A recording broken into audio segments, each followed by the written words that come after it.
Just another day out bird watching for Dragon's Demize. What do you see?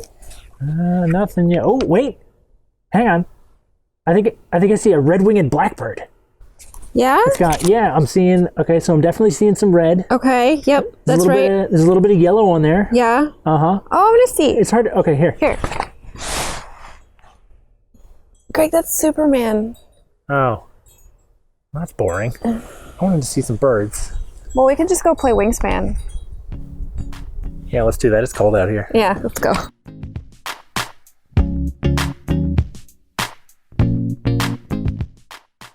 Hi, and welcome to Board Game Bistro. I'm Lesley. And I'm Greg. And today we're cooking up Wingspan, a new game by Stonemaier Games, designed by Elizabeth Hargrave, who conveniently is local to DC, as are we. And this is a game where 1 to 5 players pretend to be ornithologists. That's right. We each have an aviary, and we're trying to make it more spectacular. We have more high point scoring birds than anyone else, and that's how the game is played. So let's check out the ingredients.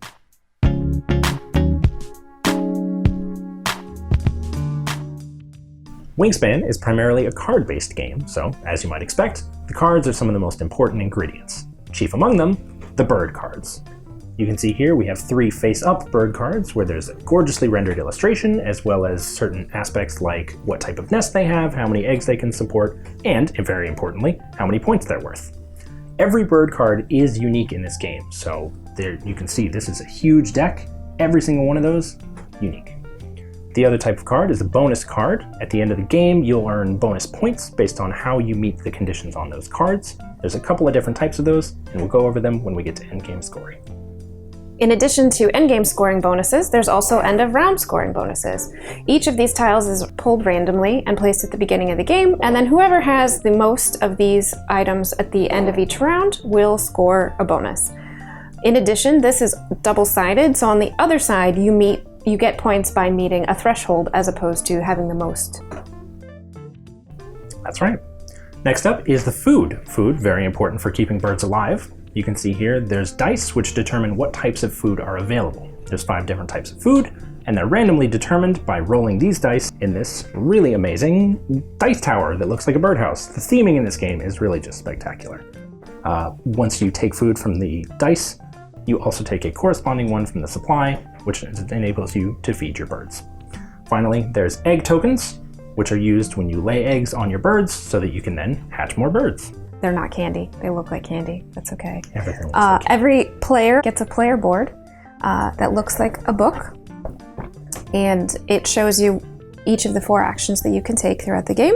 And you also get these little action tokens that help you keep track of the actions you've taken and help you plan for the actions you have left in the round. And then there's a first player token, which I'm going to be nice and let Greg have this time. You're so sweet. That's the ingredients. Let's see how they're set up.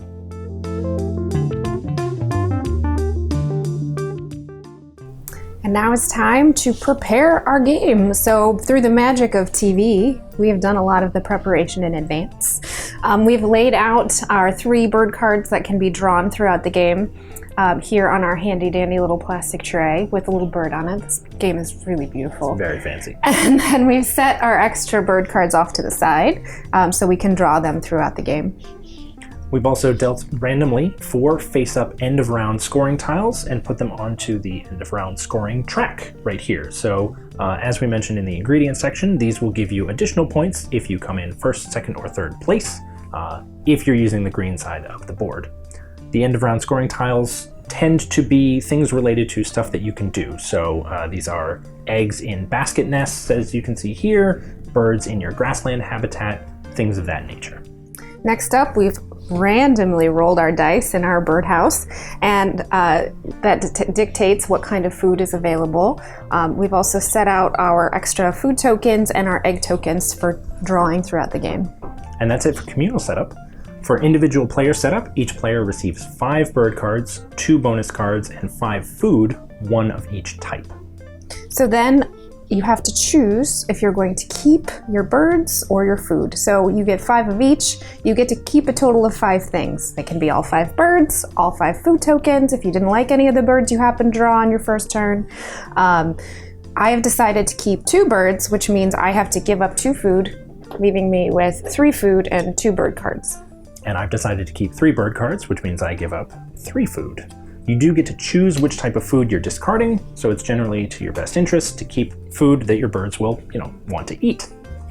Last but not least, each player, we said, receives 2 bonus cards, but you only get to keep 1. Luckily, you can look at those bonus cards and your bird cards in order to determine which one you want to keep, because mostly they interact with types of birds that you've played. So birds that have small wingspans, birds that have colors in their names, and so you can see what type of birds you have in your opening hand when determining which of your 2 bonus cards you want to keep. And what's really cool about the bonus cards is that there's a percentage on the bottom. So say it's a birds with a wingspan over 65 centimeters. The percentage at the bottom will tell you how common that is going to be in the deck of bird cards, which is pretty cool and Super also handy. helps you plan ahead for strategies. And there you go. All your ingredients are prepared. It's time to get cooking.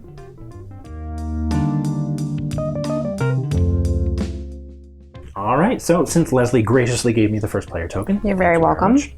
I'm going to go ahead and get started. For my first action, I'm going to take one of my action cubes and I'm going to play a bird. Well, that's bold. Go big or go home.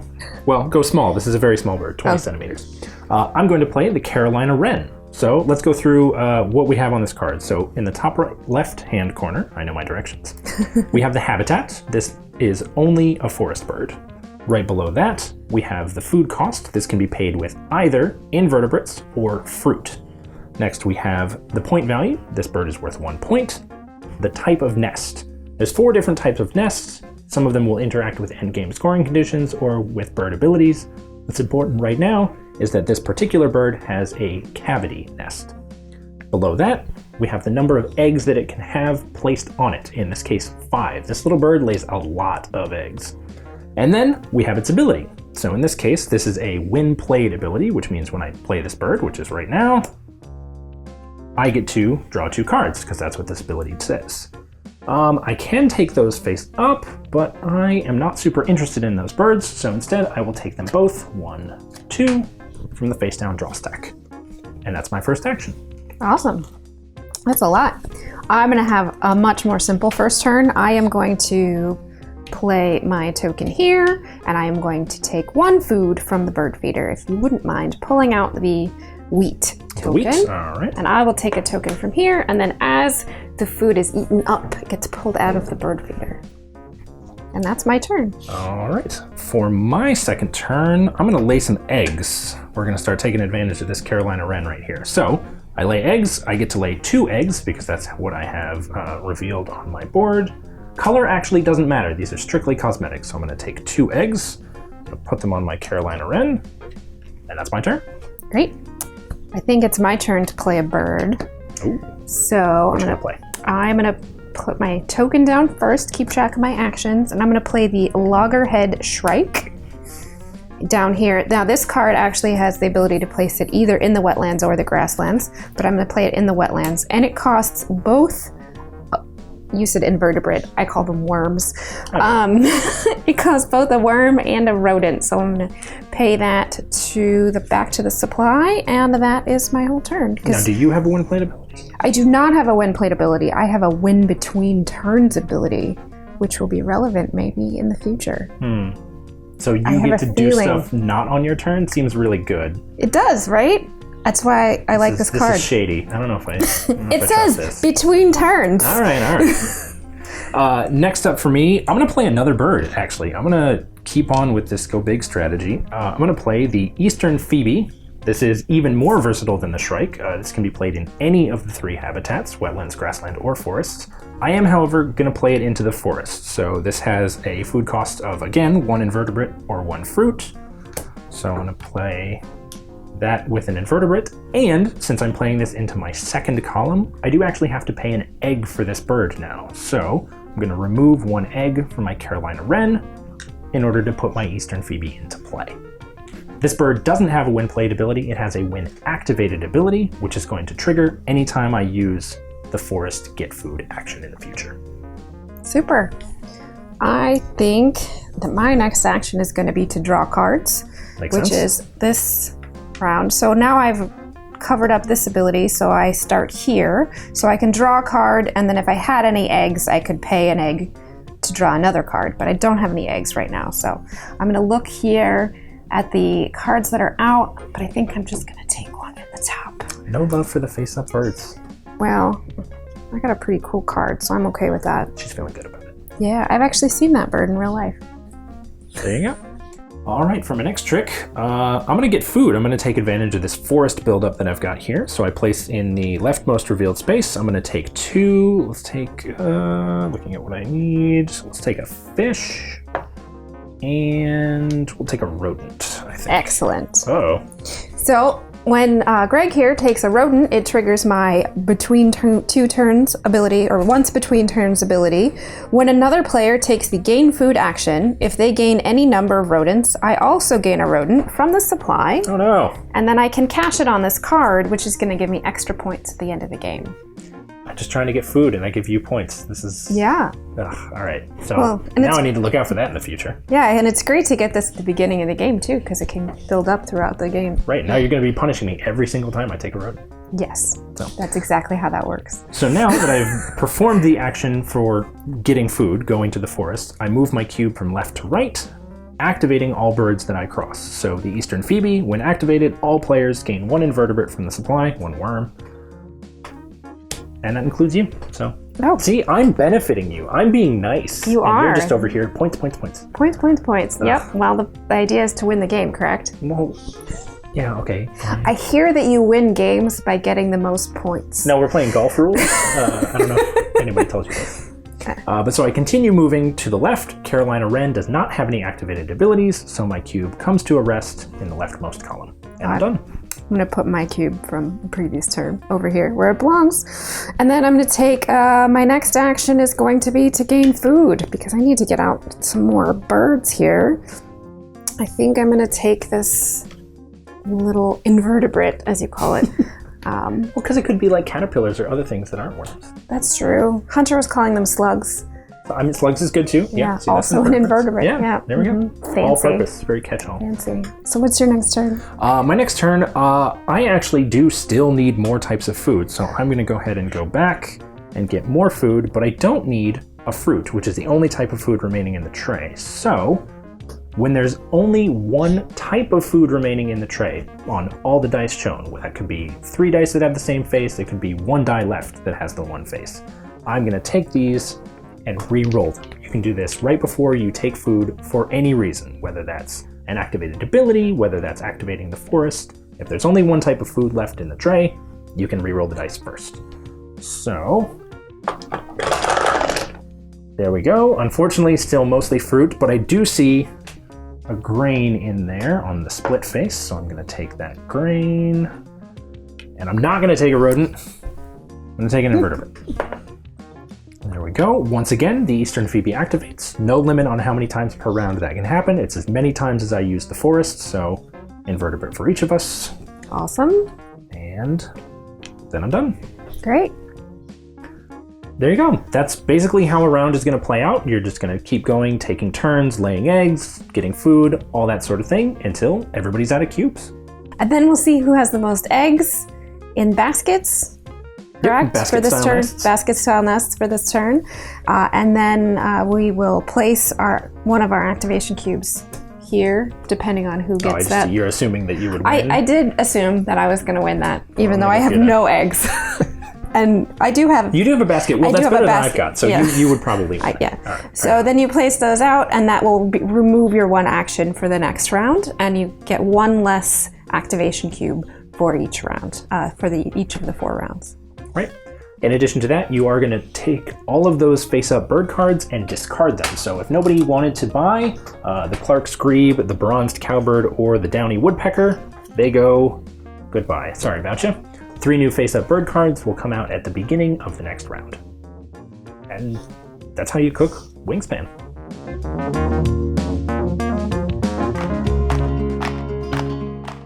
Great, so we have finished our last round of the game, and it's now time to figure out who got the most for the round 4 scoring.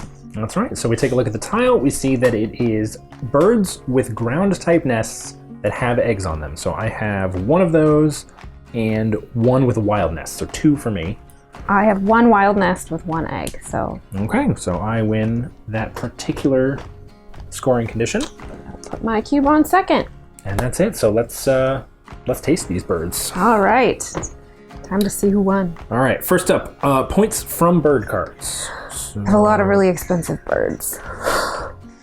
Okay, I think I'm at 30. 39. 39, okay, yep, Yeah. those valuable birds coming out doing work for you. Yep. Next up is bonus cards. So these are the bonus cards that we chose at the beginning of the game, or if we acquired more throughout the game. What kind of points did we get from that? So I had rodentologist, birds that eat only rodents, Okay, and yeah, I that makes have sense. 4 of those. The burrowing owl here, because it eats invertebrates and mice, doesn't count. And then my second card I picked up later in the game was forester, and I wasn't able to get enough birds out to meet that threshold because I needed at least 3 and I only have 2. Okay, so you ended up with 8. 8 points from bonus cards. What do you have? Okay, so I started with passerine specialist, birds with wingspans 30 centimeters or less. I've got 1, 2, 3, 4, which gets me to the lower category. 4 to 5 birds gets me 3 points.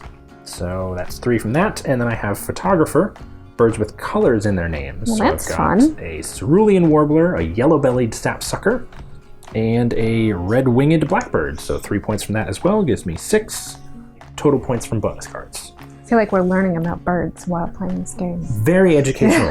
I do love that aspect of this game, actually. Next is end of round goals. So we take a look and we add up. So you had 4, 9. We tied on this one, which means we add first and second and then divide by 2. So 4, 9, 13, 17 points. Cool. From that there. And then I had Looks like 14. 1, 2, so that's 3 plus 4, 7, 14 for me. Yep, 14. Okay, so that's that. And then the various things that we've accumulated. So starting with eggs, how many eggs do you have? 5. 5 eggs. 5 eggs. I have 1, 2, I have 10 eggs. Wow. All right, so that's 1 point per egg. Eggs are very valuable at the end of the game. Next is food on cards. So that caching mechanic that we talked about earlier. How much food do you have on your cards? I have 4 rodents. It was just 4 rodents. Just rodents all day. Rodents. Okay. Mm-hmm. I have 2 fish, so I did manage to get in on some of that caching action. So 2 for me. And then last is Takht Cards. So this is a mechanic that we didn't actually talk about. There are birds that allow you to take other cards and put cards face down behind them. There's 2 types of these. One are predators, so you have a lot of those. Yeah, I do, but I only... So when the predators are activated, you pick up the deck, and if the card is under... Or if the wingspan of the bird under... that is revealed is under a certain threshold, you get to keep that card, and you tuck it. I only have 2, though, despite having lots of predators. Okay, so 2 of those. And I do have 2 points from a predator bird myself. And then I also have 2 points from what's called a flocking type bird. So these are birds that allow you to tuck cards either from your hand or from the deck to simulate, large groups of birds traveling together. So I have 2 points from that for 4 points total for tucked cards. Now we add everything up. We see I got 2, I think that gives me 66. Yep, and 75. 75 for you. Okay, so Yeah. you got it handily. Congratulations, Lesley. Well, thank you. That It's must all taste these delicious. expensive birds. Yeah, those definitely did some work for you. Yeah, absolutely. And there you go. That's how to prepare, cook, and taste Wingspan. Thank you so much for joining us on how to prepare and serve up Wingspan today. Huge shout out to all of our Greater Weirm patrons on Patreon. That's going to be Sam, Meg, Carissa, Casey, and Hunter. We love you so much. You guys really are the underwriters of everything that we do, along with the rest of our patrons. We would love it if you would give us a shout over on Patreon if you like seeing our content. Yep, thank you so much for your support. And if you'd like to see more from Dragon's Demize, be sure to subscribe on YouTube. Click all the clicky buttons and pay attention to all of our videos coming out. Let us know what you'd like to see, and we hope to see you again soon. And don't forget, board games are part of a well-balanced diet.